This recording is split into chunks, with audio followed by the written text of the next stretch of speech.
Bom, eu peço desculpa por falar em português. Penso que é mais compreensível o meu português do que o meu péssimo castelhano.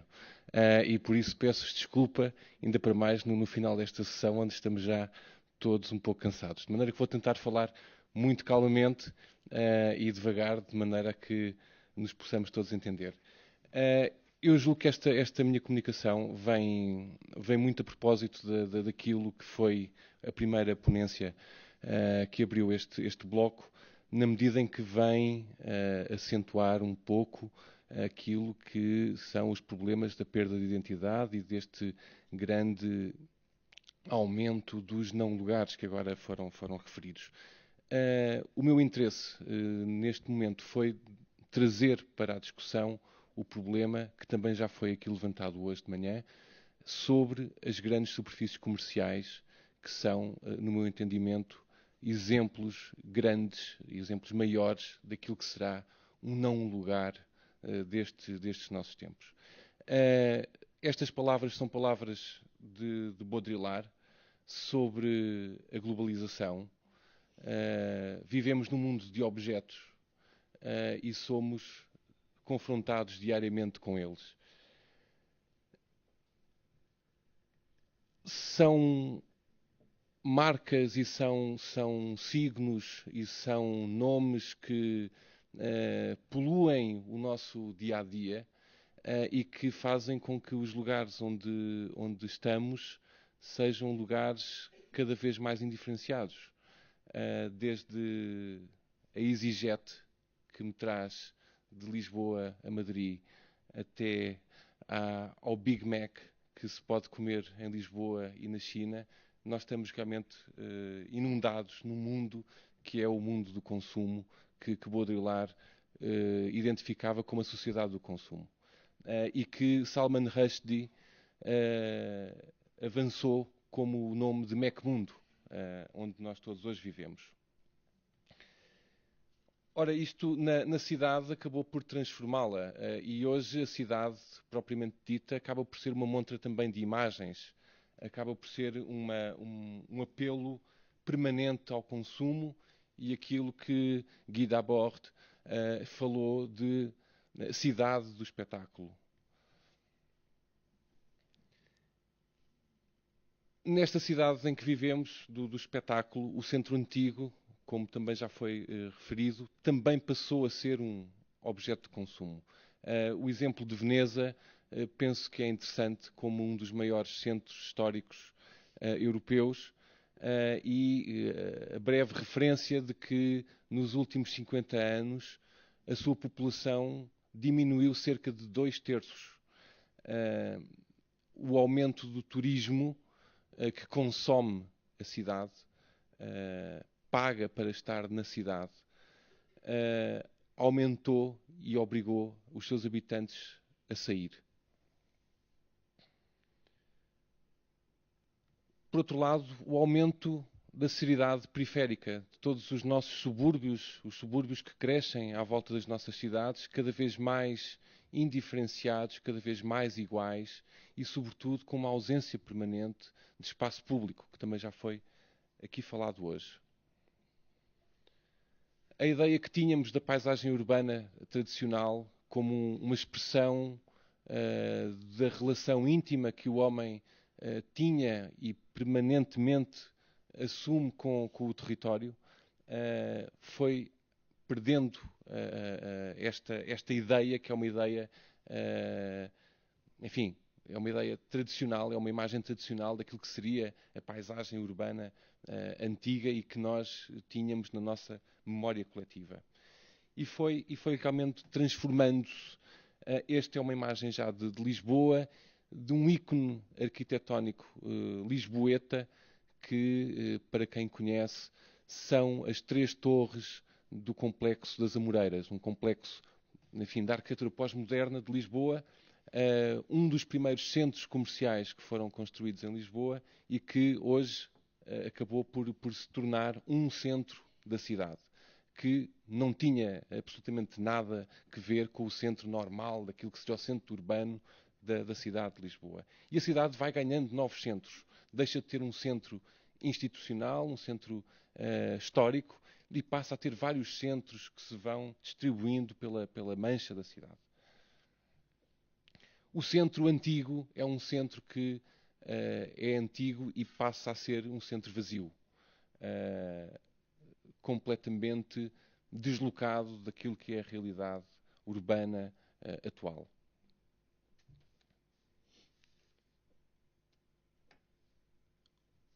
A ideia de centro comercial como um centro que também existia no centro antigo e que dava vida ao centro antigo, transformou-se num edifício que ganhou expressão nos últimos 40 anos e que estabeleceu-se como uma alternativa pouco credível, na minha opinião, relativamente àquilo que é o centro urbano das cidades tradicionais. Isto prendia-se fundamentalmente com uma diversidade grande de oferta, com uma ideia, muitas vezes falsa, de segurança, de maior conforto, mais fácil acesso, pode-se estacionar os carros, e, sobretudo, com uma ideia de um símbolo de grande sofisticação. O centro comercial como um sítio onde se pode encontrar tudo e há não só o conforto ambiental, mas há um conforto mental. As pessoas vão lá encontrar a possibilidade de satisfazer os seus desejos e de encontrar uma realidade que se calhar não é bem a realidade naquela onde vivem. Por outro lado, é um não lugar, como já foi também referido, enquanto sítio que não estabelece qualquer tipo de vínculo de identidade com os sítios. De uma forma muito curiosa, o centro comercial acaba por tentar recriar aquilo que é o espaço urbano por excelência, que são as ruas. E os centros comerciais hoje organizam-se em função de ruas. As ruas onde as lojas existem. Todos os centros comerciais têm uma praça central.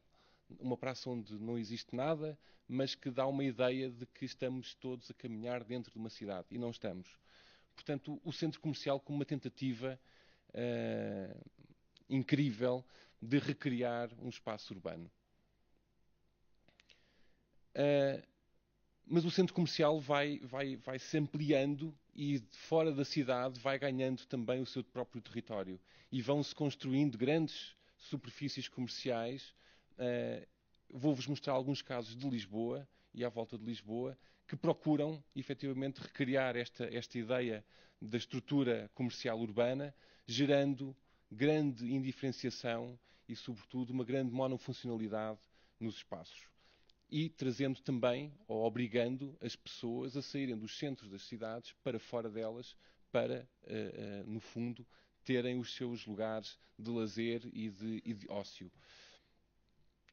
Estas são as novas, é uma imagem que mostra aquilo que é a paisagem, enfim, à volta da cidade de Lisboa.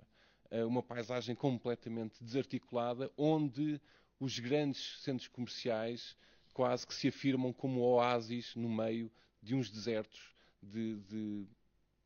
que são, no fundo, o território despejado de casas. Há um confronto grande daquilo que é o objeto arquitetónico com a paisagem local, obviamente, uma desarticulação com as estruturas urbanas envolventes, uma evocação de uma identidade que é uma identidade que tem a ver com a globalização, não tem a ver com o local, não tem a ver com o sítio, e o desaparecimento, não é, destas fronteiras, porque nós, cada vez que entramos dentro do centro comercial, parece que entramos num mundo que não é o nosso, mas é um mundo que existe em qualquer lugar. Existe aqui, existe em Portugal, existe em França, nos Estados Unidos, em qualquer outro sítio. 4 imagens de grandes superfícies comerciais que ilustram e que transformam a paisagem rural em Portugal. 4 sítios completamente distintos. Lisboa, Setúbal, Castelo Branco no norte, Faro no Algarve, no sul, e que não têm realmente qualquer tipo de relação com aquilo que ali se passa. O maior centro comercial neste momento da Europa não se percebe também porque é que é construído em Portugal, face ao número de habitantes, e um quadro significativo daquilo que é o aumento da área comercial em centros comerciais no país. Em cerca de 40 anos, de 100 mil metros quadrados de área comercial, passámos a ter 3 milhões de metros quadrados de área comercial. Sendo que, nos últimos 5 anos, crescemos 1 milhão. E continua a subir. Este quadro, não vou descrevê-lo, tem a ver com 2 grandes superfícies comerciais em Lisboa. Os números são, quanto a mim, assustadores. A pegada destes centros comerciais pelo país é enorme, mantendo a ideia de grande diferenciação relativamente aos sítios onde são colocados. Bom, e algumas imagens que têm a ver com aquilo que são as minhas preocupações enquanto arquiteto relativamente a este tipo de situação. A qualidade arquitetónica altamente discutível, a sua qualidade e também qualidade construtiva. Normalmente querem-se fazer construções rápidas e baratas, atendendo fundamentalmente à imagem, que é uma imagem de marca, é uma imagem corporativa que se pretende mostrar. Seja ela o IKEA, seja ela a Zara, seja o que for. A implantação no terreno é extremamente dolorosa. O terreno é altamente afetado porque as superfícies comerciais são muito grandes e obrigam a grandes escavações, obrigam a grandes movimentações de terra e obrigam realmente a grandes recursos que destroem efetivamente a paisagem. Destroem-na para nunca mais voltar a ser como era. Há um confronto de escalas que é absurdo entre aquilo que é o bairro residencial e aquilo que é a grande superfície comercial. E há uma descaracterização do espaço da cidade que já não é bem cidade. É um aglomerado de construções com caráter e com vínculos comerciais ou neo-industriais, onde a rua passa a ser uma estrada que dá acesso a lojas e onde o espaço público não é vivido como era tradicionalmente vivido nas praças e nas ruas e nos largos, mas é vivido dentro de casas, porque estas unidades comerciais vivem para dentro e não para fora. Terminando, a questão também das acessibilidades é extremamente complicada. Obrigamos as pessoas a saírem de carro para irem comprar pão. As pessoas que não têm carro têm de ficar em casa. E ao pé de casa já não há comércio que consiga resistir a estas grandes feiras e estes grandes templos de consumo. O impacto visual é também grande. Para quem conhece o sul de Portugal e o Algarve, terra de sol e de campo e de mar e de praia, estas unidades estão também a povoar toda aquela faixa costeira. Houve, e este é talvez, e vou acabar aqui, a grande crítica que se faz é que realmente as unidades comerciais tradicionais, o comércio em retalho, que está realmente a cair por via da competição incrível que estas superfícies comerciais fazem, o Estado, neste momento, pretende dar dinheiro aos pequenos comerciantes para tentarem tornar-se competitivos. Ora bem, eu julgo que é dar dinheiro num saco que está roto, porque ao mesmo tempo que se dá dinheiro para pintar a loja, ao lado faz-se uma grande superfície comercial que vai aniquilar completamente qualquer tipo de favorecimento. Portanto, são programas que vão sendo feitos e que vão sendo dados sem qualquer tipo de resultado concreto. Eu julgo que fundamentalmente aquilo que pretendemos é saber qual o modelo de cidade e qual o modelo de espaço público que nós realmente entendemos que devemos seguir e qual é aquele que queremos. Este é um exemplo, não sei se bom ou se mau, mas é um exemplo na Austrália, em Melbourne, vou acabar, onde existe pelo menos uma coisa que me parece importante, que é tentar cruzar a uma escala que seja uma escala da arquitetura e do urbanismo, tentar cruzar estes grandes espaços comerciais com aquilo que é a cidade tradicional e com aquilo que é a escala urbana que nós todos conhecemos e que nós todos gostamos de visitar. Bom, eu ficava aqui, deixo-vos só 2 últimas imagens de uma paisagem transformada.